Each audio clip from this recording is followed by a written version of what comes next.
জাহান্নাম বছরে 2টা নিঃশ্বাস ছাড়ে। কয়টা নিঃশ্বাস? একটা নিঃশ্বাস গ্রীষ্মকালে যখন প্রচন্ড দাবদাহ চলে, ওইটা হচ্ছে জাহান্নামের নিঃশ্বাসের ফসল। ওই প্রভাবে পৃথিবীতে এরকম দাবদাহ চলে।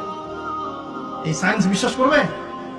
করবে না। ওর বিশ্বাসের আমার যায় আসে না। আল্লাহ পাক বলেছেন সত্য, রাসূল বলেছেন সত্য।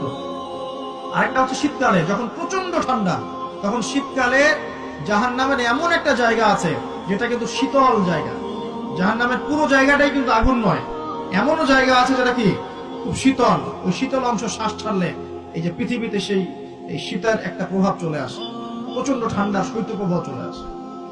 এটা হয়তো অনেকে বিশ্বাস করবে না, মনে করবে যে ধর্মান্ধ কথাবার্তা। হাদিসে আছে নবী সাল্লাল্লাহু আলাইহি ওয়াসাল্লাম বলেছেন, কে সত্যবাদী? এই পুরো সভ্যতার রাসূল সাল্লাল্লাহু আলাইহি ওয়াসাল্লাম।